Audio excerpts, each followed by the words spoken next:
Welcome to Queer News Tonight. This is the world's first and only LGBTQ daily news television show broadcasting live and available on demand on your favorite streaming channels. Analytics company vidIQ has certified that Queer News Tonight YouTube channel as the world's most popular LGBTQ streaming news show. Our queer stories have reached over 10 million views.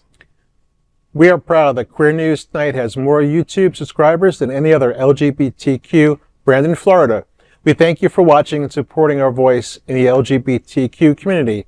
There's no other news program in the LGBTQ world like Queer News Tonight. It is Tuesday, July 22nd. We are live and literally out of the closet and into the headlines. So many of your important stories we will tell this evening on Queer News Tonight.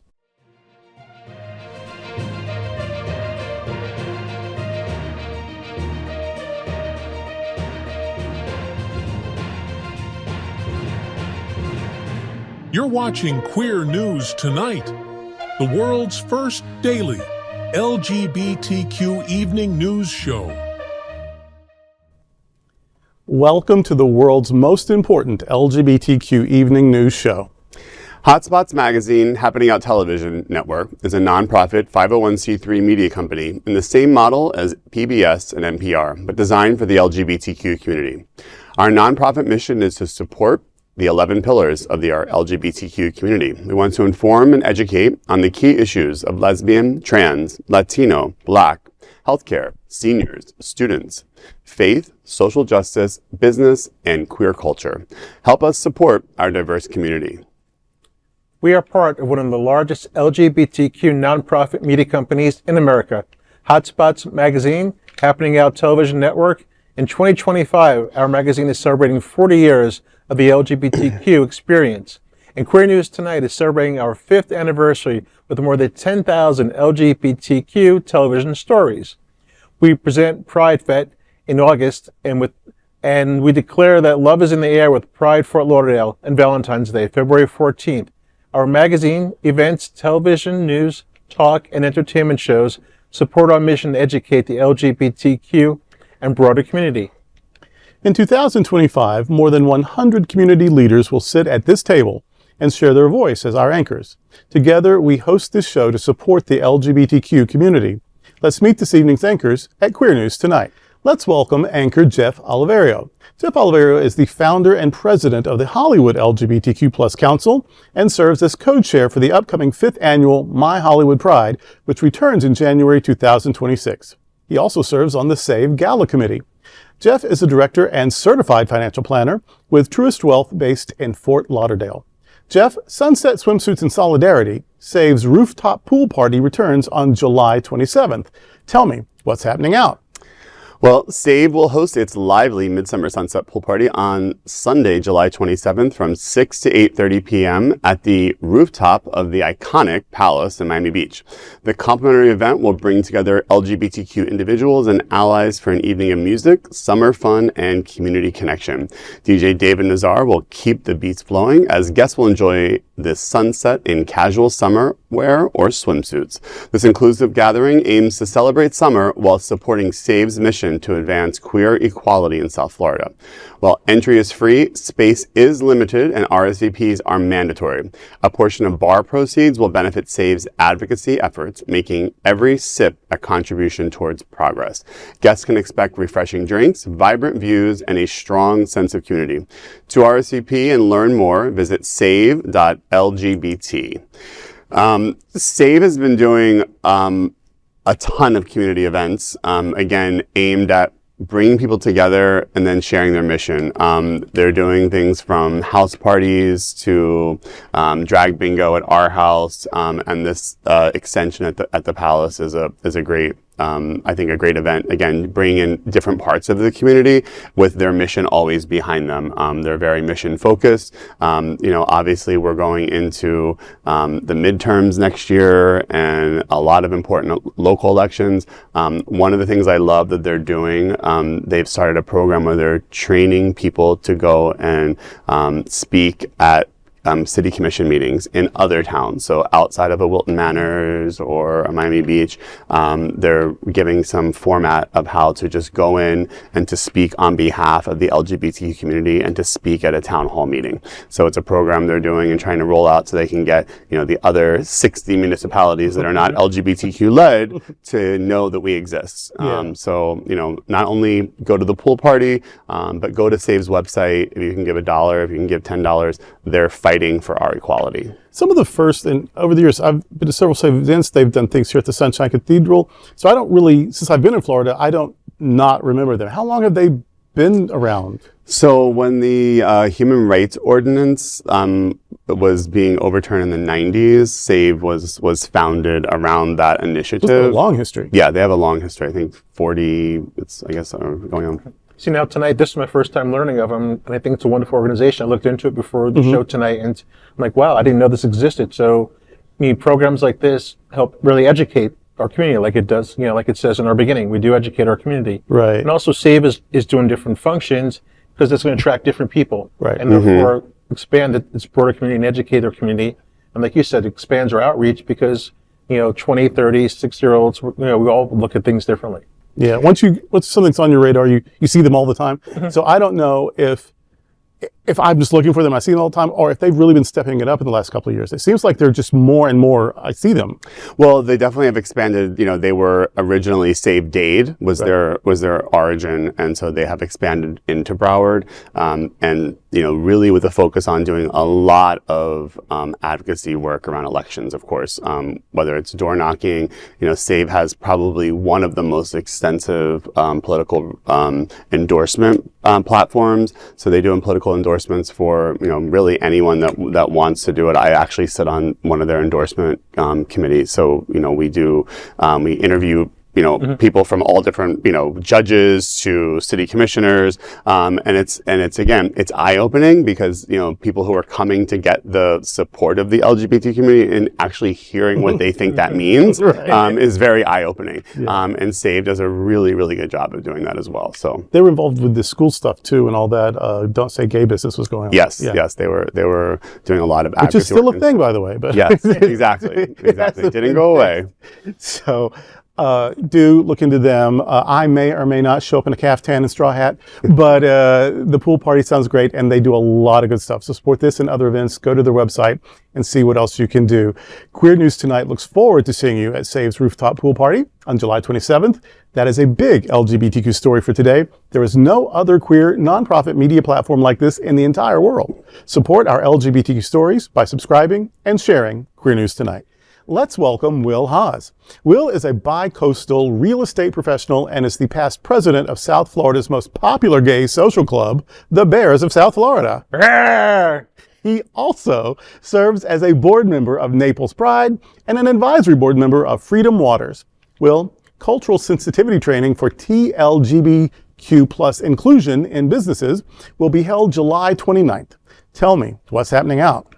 On Tuesday, July 29th, Trans Social will host a transformative TLGBTQ plus cultural sensitivity training at the Greater Fort Lauderdale Chamber of Commerce. The event will begin with dinner at 5:30 p.m., followed by a dynamic 2-hour session from 6 to 8 p.m. For a fee of $30, participants will gain practical strategies to create affirming spaces for transgender, non-binary, and gender-diverse individuals. The training will guide attendees on improving internal policies, fostering inclusive communications, and boosting trust within the TLGBTQ plus community. With South Florida's TLGBTQ plus population representing a multi-billion-dollar market, this workshop will help businesses unlock new opportunities in tourism, partnership, and customer loyalty. Space is limited, and early RSVP is encouraged. More information is available at transsocial.org. Businesses ready to lead with purpose won't want to miss this. I'm pretty excited for this. I'm going to try to register to go to this because even just as a past president of an organization, a nonprofit, we need to know, make sure everybody feels welcome. Mm-hmm. Even though sometimes we think we're doing things correctly, we just really aren't, and sometimes just be naive. So if there's a chance to educate and better ourselves and make people feel more welcomed in our community especially, I think it's important to attend. Yeah, I love Transsocial, what they do. And I've been to two of these one was a full training, one was sort of a mini training. And I would go again. I mean, it's really good stuff. There's a Queer News anchor, Raji Rising. She's on the board of SAVE. And so, of SAVE, that's another organization of Transsocial. And they put, when they're doing these trainings, they put the T in the front of the, our acronym community. And you have to stop and think about that. And I think that's part of the genius. You have to stop and think about it because forever, we were G, L, blah, blah, and then we switched. It took a while, LGBT. So I think they're just trying to say, this is about us. We're going to make it be about us for this moment or whatever. It's a good way to think about it. The T in front of the acronym. And I'm glad they're doing that. And I'm glad they're having conversation. And what I love about them is because some of us don't know enough. And so we have what we think are maybe ridiculous questions and we're afraid to ask them. They encourage that. They will not judge you. They will not shame you because they want you to know. And you can't know unless you let them know what you don't know. And so they're actually super good about that. Yeah, and I think, having businesses come out that again, have no reason to say that they're not affirming, but again, that having nothing that you're putting out there to say that you're not affirming, but not knowing things you could be doing that could not demonstrate that is the most important reason to do these type of trainings. I know even when we started engaging with the business community in downtown Hollywood as part of Hollywood Pride, and a lot of the businesses, their thing was like, "Oh, we don't have any problem with gay people," and I was like, "Thanks." That's not a welcoming statement, but that was the way in which it was communicated. So even just the language of we don't have a problem. Well, we don't. Why would you have a problem? Yes, but and again, a lot of it is just language, and of course, in the trans and non-binary community, as it's the most important part of it is language. Right. Is really in that sensitivity and making sure that you're not saying things that are going to offend people. And so many, even in the queer community, we're so enlightened and we're better than anybody else. We all know that. And it's just sort of human nature that if it doesn't impact you, you don't think about it too much. And so trans people, they have the whole gender misperceptions in the world, but then also within their own queer community. And so it's important that at least we in our household, in our family, get it together. And then we can hold other people accountable too. But it's important that we know. Because I've actually heard a lot of unfortunate things in the queer community. Just they haven't thought it through yet. And this is an opportunity to do better. To think about it. Yeah. A lot of times you can also offend somebody. You're never going to know you did it, so you just keep doing it over. So now's a chance to educate yourself and make yourself a better person in general. I think most of us really want to be welcoming. Yes. And but to want it is not enough. You got to learn how to do it, and this is a good opportunity to do that. Absolutely. Queer News Tonight looks forward to seeing you at Cultural Sensitivity Training for TLGBQ plus inclusion on July 29th. That is a big LGBTQ plus story for today. There's no other queer nonprofit media platform like this in the entire world. Support our LGBTQ stories by subscribing and sharing Queer News Tonight. And of course, let's welcome tonight's lead anchor, Bishop Durrell Watkins, the senior minister at Sunshine Cathedral, one of the most important LGBTQ churches in the world. He is an auxiliary bishop of the Global Justice Institute and the current president of the Divine Science Federation. Durrell, South Florida Pride Bands invites new members this season. Tell me what's happening out. The South Florida Pride Bands will kick off its new season with an open invitation to music lovers of all levels starting this fall. Rehearsals will be held every Wednesday at 7 p.m. in Oakland Park, welcoming individuals from the LGBTQ plus and straight-friendly communities. Whether someone is returning to their instrument after years or seeking a musical challenge, the Pride Bands will offer a welcoming, inclusive space.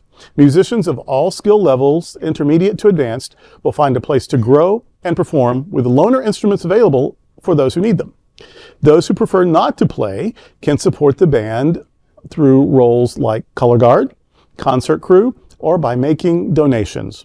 For more information or to get involved, attendees are encouraged to email info@southfloridapridebands.org. Let's see, I got here in Florida. I moved to Florida in 2006. And I think they had a different, I think they were called the Freedom Band back in the day, but they have, in some incarnation, been here ever since I've been here, and obviously before. So they've been around a long time doing good stuff, and they've just gotten better and better. The show qualities have gotten better and better. It's a fun group, and they've grown. It's much bigger than when I remember way back when. So this is a fun organization. And plus at Sunshine Cathedral, we're big supporters of the arts. We think that arts have their own innate spirituality. No dogma, no doctrine, just the experience itself is spiritual.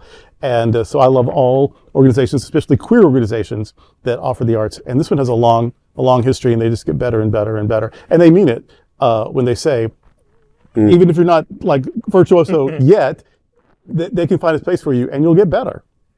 And I mean, the band's performances are just phenomenal. I've been to a lot of their concerts, and I'm impressed each time. Yeah, I mean, the color guard. I mean, sometimes they'll have dancers, sometimes they'll have a vocalist. I mean, they just really up it. What I like about it too is a lot of people in South Florida come here to retire, so they put their passion aside, to make money, work, family, etc. Now they're retired. They're like, what do I do? And it's like you can get your passion back and play an instrument. Even if you don't have an instrument, they'll loan you. Yeah, blow the dust. Excuse, blow the dust off your clarinet or your drum kit or whatever. Yeah. Yeah, again, I agree too. I think these type of organizations, whether it's the Gay Men's Chorus or the Pride Band, is again, it's another outlet for community and for people to find spaces that they can align with like-minded people and also pursue the things that they're passionate about. So definitely, if you haven't gone out, check out their website and find out more information about them. And they also provide scholarships too, to students. So that's amazing. That's true. Too. Yeah.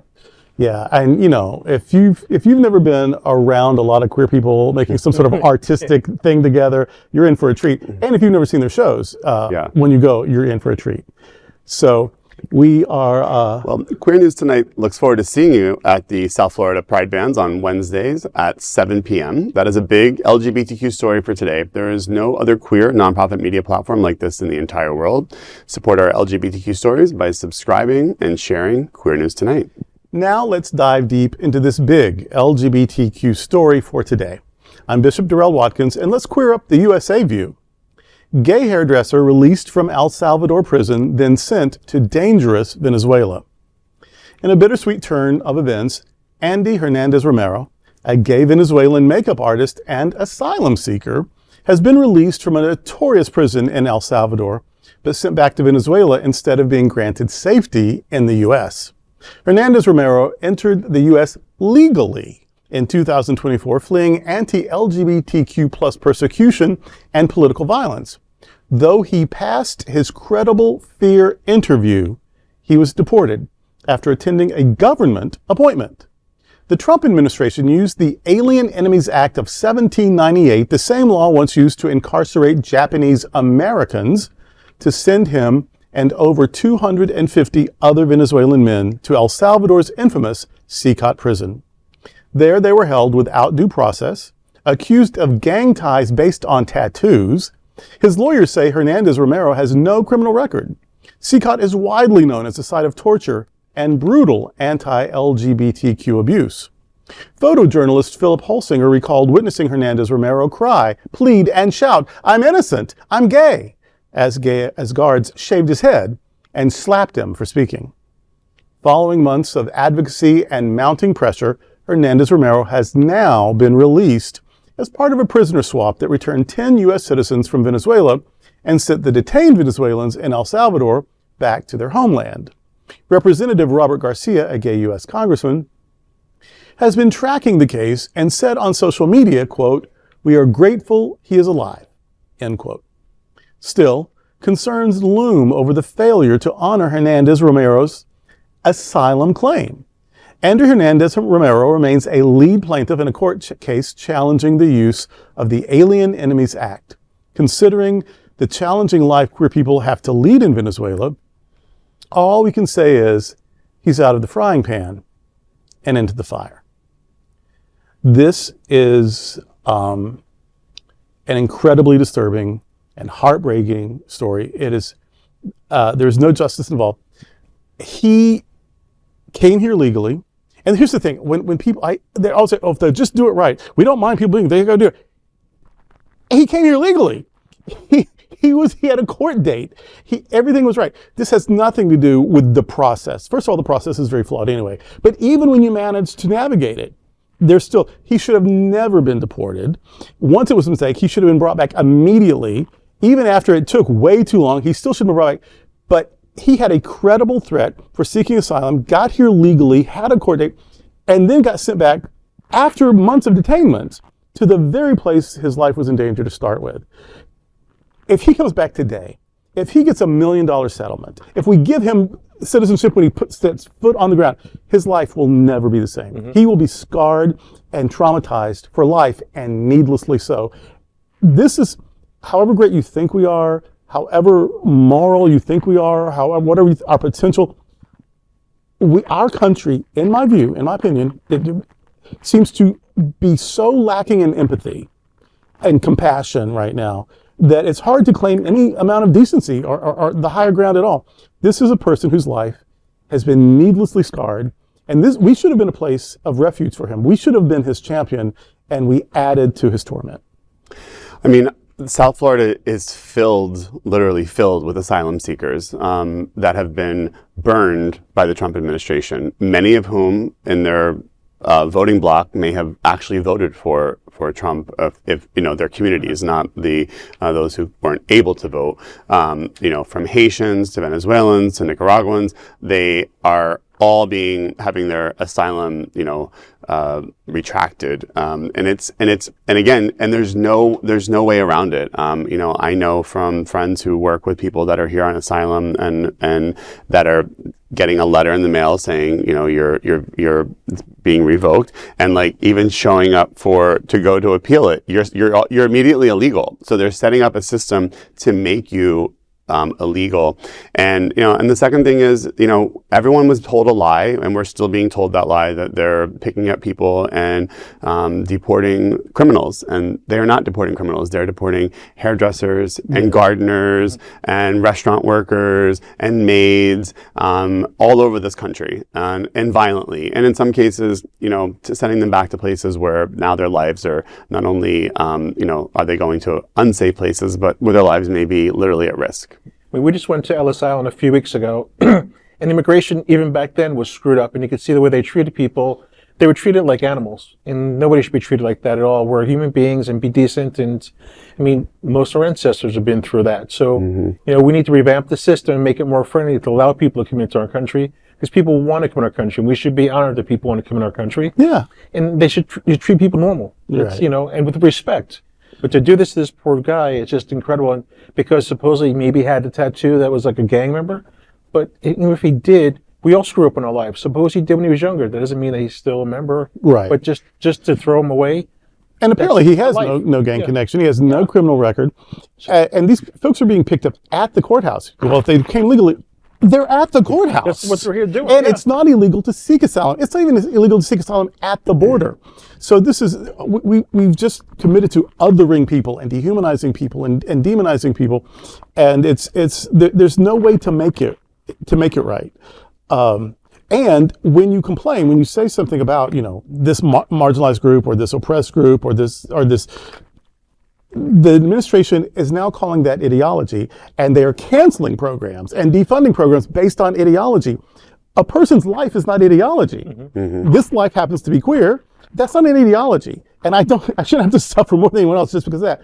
Or if I'm an immigrant, or if I'm a refuge seeker, or if I'm a person of color, or if I'm of some, religion you don't know about or don't like, none of that should matter. None of that should matter. And I just don't think that I'm a super lefty crazy, well, I'm super lefty and crazy, but my caring about other people isn't what makes me so. That should just be the basic standard of being a person. And we're failing that standard right now. And he did everything he was supposed to do, and he still got, screwed in the long run. Right. This is, I don't care what your economic policies are or your past political affiliations. There is no way that the behavior of this administration can be deemed moral or acceptable, no matter who you are. I mean, it seems that according to at least polling, favorability of immigration is actually on the rise. I think they said it's gone up like 15 points since Trump has taken office, about where people had a favorable view of does the United States need immigration. Of course, we do. But the idea of what was sold. And again, it's the fear mongering that people saw on TV, that like everybody that's coming across the border are criminals, and focusing on the Venezuelan gangs, which again are real problems that actually did exist in this country. But now the implementation it's just a numbers game. Yeah. So if they can just round up people, it doesn't matter if it's children, women, teen, it doesn't matter. They just want numbers, so they can say we've deported X amount of people. We made you say, yes, and has nothing to do with their crime. Won't be their Thanksgiving dinner now because we saved you. Yeah, please. So cruelty is never the right thing. It's just never the right thing, and that's a big LGBTQ story for today. There's no other queer nonprofit media platform like this in the entire world. Support our LGBTQ stories by subscribing and sharing Queer News Tonight. Now let's dive deep into this big LGBTQ story for today. I'm Jeff Oliverio, and let's queer up drag culture. The shocking results of which RuPaul drag queens earn the most money. As RuPaul's Drag Race continues to expand its empire, breaking Emmy records and elevating queer talent on global television, the stakes and cash prizes have never been higher. In early seasons, a Maxi Challenge win earned a queen $5,000, while mini challenges brought in about $2,500. But once the show strutted into its All-Stars format, cash tips for lip sync winners rose to $10,000, sometimes even rolling over from week to week. The original grand prize of $100,000 stood for nearly a decade, but that all changed in season 14 when it leaped to $150,000. On All-Stars 7, the all-winners season, the crown came with a dazzling $200,000. With more seasons, more twists, and more lip syncs than ever before, some queens have danced their way into serious money. Here are the top earners in Drag Race history. We start the list with queens who earned over $100,000. At number 15 is Monet Exchange, followed by Simone and Jada Essence Hall. Alaska, Trinity the Tuck, and Raja are next on the list with over $130,000. Shea Coulee and Willow Pill step it up with over $150,000. In the upper earnings ranks, Nymphia Wynn, Sasha Colby, Anya Nerve, Jimbo, and Alyssa Edwards earned $200,000. Who are the top tier queens? Well, Ginger Minns is just shy of the top spot with over $290,000, and the queen who reigns supreme is none other than Jinx Monsoon, with an incredible $332,500 in total earnings. From lip syncs to legacy, these queens prove that charisma, uniqueness, nerve, and talent really do pay. Listen, this is an industry unto itself. It's not just the money that the queens are making. It is the peripheral money that comes from what it does to the local bars that the queens come from. You can look at just here locally, at our house, and the turnout that they have on a regular basis, especially when they've had some of their queens on the show. It's a cottage industry, and again, these performers get to go all over the United States and all over the world. It's a format that I don't think anybody would have thought that when this first started that it would have turned into something of this level. And to be the perennial Emmy nominee is like just the icing on the cake, So cash those checks, Mama Ru. Yeah. And a lot of these queens started out with nothing, and now they get to do what they love. They perform, they have fun. They entertain people. They also take us away from all the craziness that's going on in our world, and they make us laugh and smile, and their dancing and talent is phenomenal. It's right now, always really, but particularly now, drag performance is subversive. And so that this thing that's sort of challenging a lot of prejudice, challenging a lot of oppression, challenging some unfair governance is also, in an entertainment sense, very popular and profitable. It's just sort of it's just so great on all kinds of levels. And I love some of these, like Jinx. I just love Jinx Monsoon. We're gonna get her here one day. I think she lives in England all the time, but I love her so much. Alyssa Edwards, I love her so much. Ginger Minge, I love her and her name so much. Raja, I love so much. And what's up with Monet? Have you seen Monet lately? Monet's just decided to go completely butch. I'm gobsmacked. I don't know what to do with it. Like, I've admired her as a queen, and now I'm kind of like lusty after them, or I'm like, I don't know what to do. You're chasing the money. Right? So, but no, I love that it's all being successful, and it's helping them be successful. And it's also helping our cause be successful. I love to see sometimes when subversion goes mainstream, you lose the edge, but I don't think we've lost the edge here yet. No, I mean, just the audience of younger people that are now growing up with having Drag Race on TV, like the younger LGBT, it's on MTV, Right. The home of all of the things that teenagers at one time when we were younger, that was, the place. And that's where, Drag Race is now the home of. And Yes. so it is coming to an audience of not just LGBTQ, but straight people that are seeing this. I mean, I've had people tell me all the time, they're like, oh my God, I just saw that, like people who don't watch Drag Race and they watch it and they're like, it's hysterical. I'm like, it's not just because of drag or because it's like, I'm like, the talent on there and the amount of, and the production of it is one of the most unique shows you'll ever see. Very few years ago, on a cruise, I was, on the cruise, you have this elevator, and on the elevator was this straight lady in her early 30s singing just out loud to herself, "You're born naked, we're all born naked, and the rest is drag." Just singing out loud like it was like a mainstream song. And so yeah, that they've won that culture war anyway. And the streaming and the podcast and the independent films. I love it for all of them. I hope everyone gets their big break with this. But their talent's like way beyond just performing. I mean, they do their own makeup. They make their own clothes. So yeah. the talent is just so they diverse. work super hard for sure. And that is a big LGBTQ story for today. There's no other queer nonprofit media platform like this in the entire world. Support our LGBTQ stories by subscribing and sharing Queer News Tonight. Now let's dive deep into this big LGBTQ story for today. I'm Will Haas, and let's queer up South Florida and Florida. North Beach, LGBTQ+ and friends bring summer pride to Wednesdays. North Beach, LGBTQ and friends is turning up the heat in this summer, an exciting North Beach Summer Wednesdays series, offering food, fun, and community connections in vibrant local spots. The first event will take place on Wednesday, July 23rd. That is tomorrow from 5 p.m. to 8 p.m. at Patrice's, followed by another on Wednesday, July 30th, from 4:30 to 7 p.m. at Giorgio's. The series will continue through September. Attendees can look forward to great happy hour deals, exciting prizes, all while celebrating with joyful, affirming crowd. Organizers emphasize the importance of celebrating, welcoming, creating social space, and support mental and emotional well-being, and celebrate the richness of diverse queer lives. Plus, by partnering with businesses that actively welcome the LGBTQ+ community, they're keeping North Beach loud, proud, and deeply connected.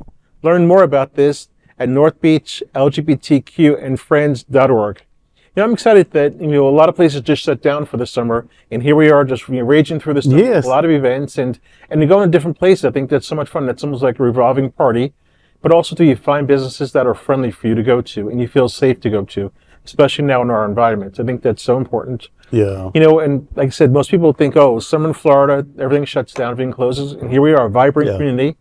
Year round, I love it. Up north, the Jersey Shore, Provincetown, Rehoboth Beach, they are sort of seasonal, but we really are year round. And this is a great place. A beach town that's queer all the time, and there's stuff going on all the time.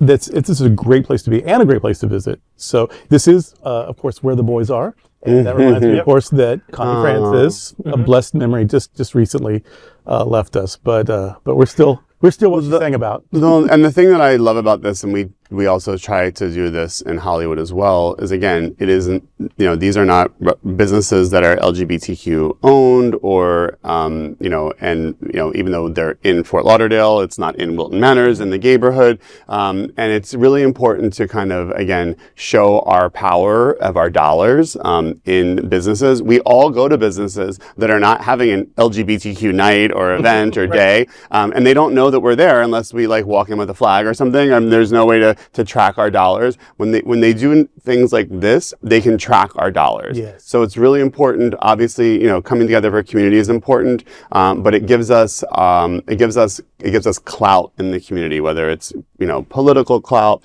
or just cultural clout, that we are it's going to a business where they may not know our community and seeing us out and being represented. I think that's the most important. In Naples, the kickball league, we go out to have brunch. We play kickball on Sundays, and we go out and have brunch afterwards.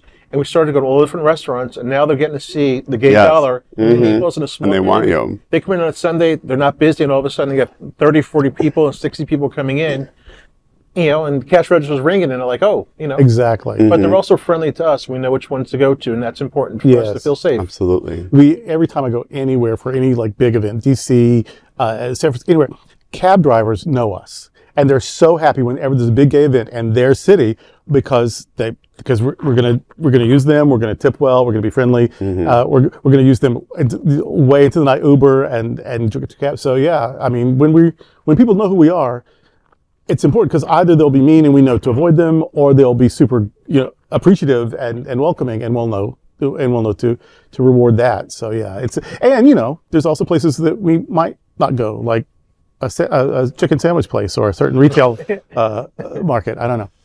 But that is a big LGBTQ story for today. There is no other queer nonprofit media platform like this in the entire world. Support our LGBTQ stories by subscribing and sharing Queer News Tonight. Now let's dive deep into this big LGBTQ story for today. I'm Bishop Durrell Watkins, and let's queer up entertainment. Gay guy Colton Underwood to host new dating show on Virgins. Colton Underwood is stepping back into the spotlight, this time as a host.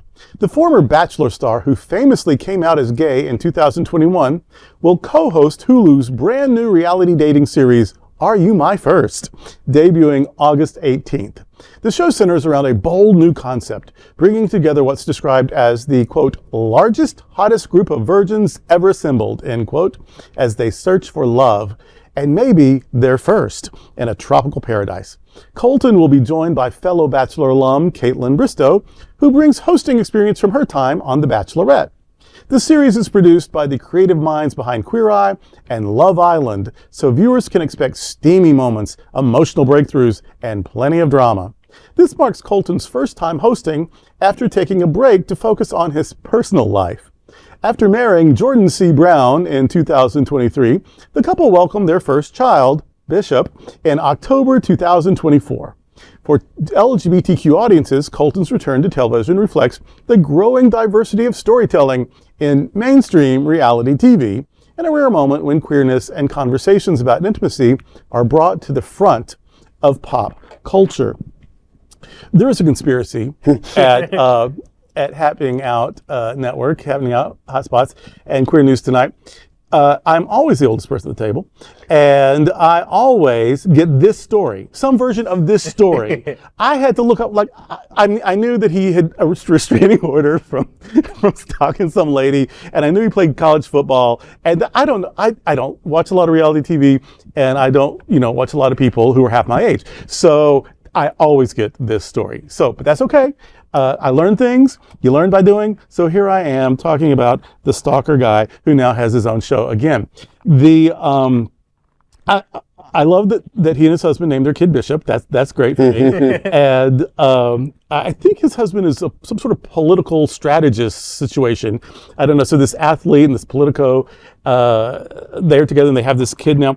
What I am a little bothered by, this is all, again, because I'm 111 years old, the phrase mainstream reality TV. I hate that I've lived long enough to see that there's such a thing as mainstream reality TV. Now, MTV in the 80s, those kids living in a house for a summer or whatever, I watched it. I did. I loved it. When I would see them out and about New Orleans or whatever, or San Francisco, I'd be like, oh, hey, that's... But now, 100 years later, it's mainstream. It's not a new funky concept on cable. It really is life. But has skipped to streaming. I guess it's great that queer people just keep getting jobs and notoriety, and he is very handsome, but why do I know him again? Oh, wait, until recently I didn't. Like, I just don't know why. Yeah. Like why? I mean, it's reality TV where, like, why do I know that he married a politician or a political strategist. I know that he's was an athlete and a stalker, and that he's very handsome. And for that, he gets a show. Another show. This is even his first show. But but if you can find virgins in the gay community, that's an angle, I guess. That's a miracle. I mean, this show makes me want to harken back to like classics like Dilf Island or Temptation Island, because this, the title asking, "Are you my first?" The first sign you're not a virgin is if you're asking that question. Right. So right off the bat, I'm a little dubious of the contestants.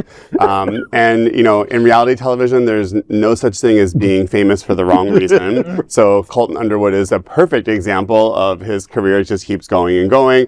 Good for him. I have, no shame in his game. Which directions are going? Well, listen, he's hosting a show now. There's a life. Reality television has this. I call it it's like the rinse, wash, and repeat. Where now we're seeing like RuPaul's Drag Race people that are going on The Traitors, or this person is going on another competition show. So it is a cottage industry that is not going away. It is only growing, and with the popularity, of course, of like TikTok and everything else, everybody is now, like Andy said at one time, everyone will be famous for 15 minutes. Everyone is now famous for like more than 15 minutes, like Colton Underwood. So. And he's got more options. I mean, with a name like that, he can do porn. That's a porn name if I ever heard one. Yeah. But also, I mean, I think that they came up with a better concept. I mean, they could have been, Naked and Afraid, the gay version. Yes. I think that would probably got a lot more viewers, Yes. Are you my first? I think a better question would be, will you be my last? Now, I'd like to know are you going to be the last? Probably not. Well, I guess that's an important story. It's a big LGBTQ story for sure, because it's a famous for being famous guy. There's no other queer nonprofit media platform like this in the entire world. Support our LGBTQ stories by subscribing and sharing Queer News Tonight. Now let's dive deep into this big LGBTQ story for today. I'm Jeff Oliverio, and let's queer up health. 7 of the top 10 states with the highest STIs are in the South. Guess which one isn't? A new report from Invigor Medical, based on CDC data, is sounding the alarm, and it's hitting the South the hardest. According to their latest study, 7 of the 10 states with the highest rates of sexually transmitted infections, or STIs, are in the southern U.S. The report looked at the 4 most commonly tracked infections: chlamydia, gonorrhea, syphilis, and HIV, and how they've changed over the past decade. In 2013, the U.S. reported 1.8 million cases. By 2023, that number jumped to 2.5 million. Chlamydia led the chart with more than 1.6 million cases last year alone. But it's not all bad news, the study says. Quote, while syphilis infections remain at record highs, reported cases of chlamydia, gonorrhea, and HIV have declined from their peak levels in previous years, signaling a promising shift in the trajectory of the nation's STD burden, end quote. Still, disparities remain stark, especially in the South. States like Louisiana, Mississippi, Alabama, North Carolina, South Carolina, and Arkansas are all in the top 10 for STI rates.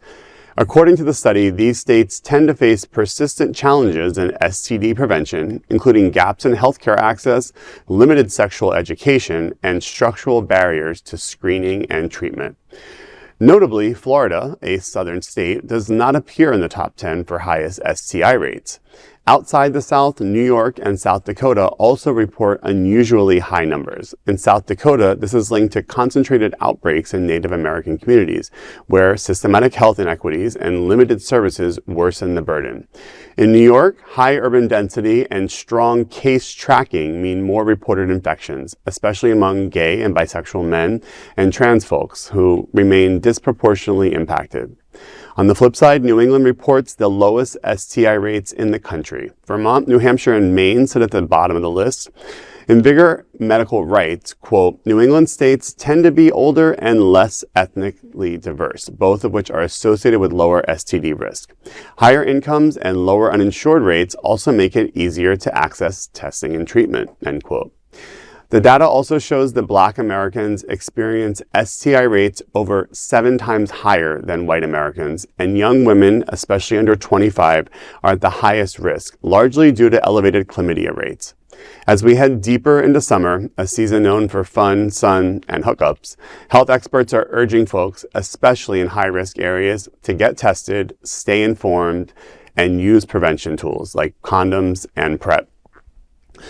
You know, the story of, you know, the silver lining in the story was saying, you know, again, that all the news was not negative, but again, we're looking backwards on these numbers, and all we're seeing now is cuts to healthcare, cuts to education, cuts to programs that are designed to have, you know, sexual education in schools completely being eliminated in favor of abstinence, which is, of course, not a great method for, and any generation has ever been a method. So I'm fearful that we're going to see a spike, and, you know, as people lose healthcare, it's just going to, you know, exacerbate and all, you know, and, you know, with people who either are maybe even on things like, again, you know, HIV medication to be undetectable. When you lose healthcare, all those things are just going to cause the healthcare system to have greater burden by people getting sicker and having more diseases. Yeah. You can't manage HIV in the emergency room.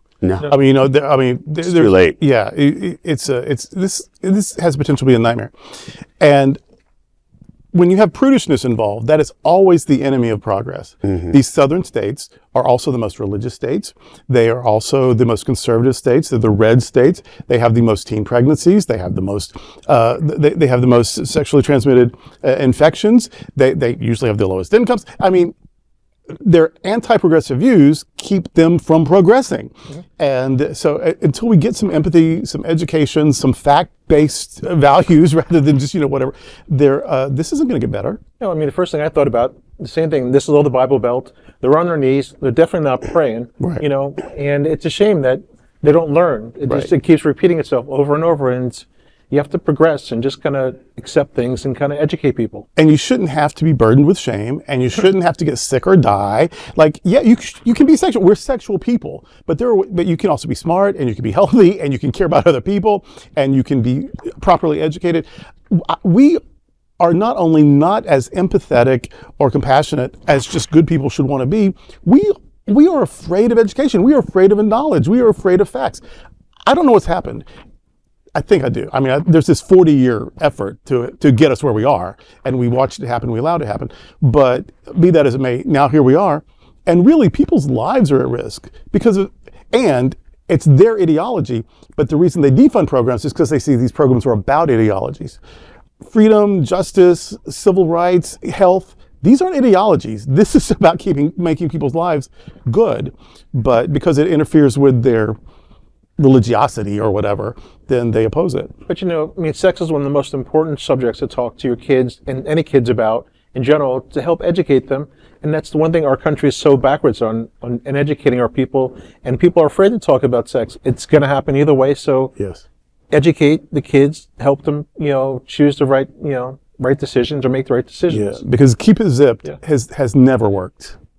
No, and you know, I fear most of the states, again, in this list, of course, are states that have a high African American population as well. And of course, again, you know, the church has not been helpful to, you know, the cause of sexual education, of talking about, you know, the LGBTQ community, of course, especially, you know, in the conservative Baptist, you know, church. And the problem is you're seeing these rates of HIV go up in Black communities because, you know, they're fearful of testing. They don't want to, you know, there's a stigma around taking medication for something which can be prevented. And, you know, I see the church as a place that should be out there educating to protect their parishioners and giving them some type of education, because again, people are going to die. And you know, you can't, God is not going to save you from HIV, unfortunately. I can tell you, if you're ever in the area and you want to stop by, even for a drink of water or to use the bathroom at Sunshine Cathedral, every bathroom on this property has condoms and dental dams. Very important. So that is a big LGBTQ story and a little plug for today. There is no other queer nonprofit media platform like this in the entire world. Support our LGBTQ stories by subscribing and sharing Queer News Tonight. Those are today's headlines from Queer News Tonight. These anchors represent the best of our LGBTQ and ally community.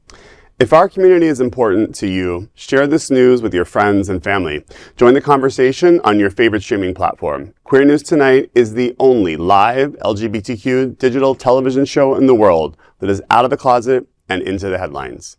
We need your support. If our community is to grow and then thrive, we must tell our stories and bring them to the attention of the broader world. This is the only place in the world that tells these type of stories, of LGBTQ stories, in motion and sound. This is the passion of Hotspots Magazine, Happening Out Television Network, and Queer News Tonight. I'm your anchor, Bishop Durrell Watkins, and on behalf of these LGBTQ reporters, the anchors of Queer News Tonight, including Jeff Oliverio and Will Haas, we will see you daily at 8 p.m. To our LGBTQ world, we hope you will join us by embracing love, generosity, bravery, be transformative, and queer. Good night. Good night. Good night.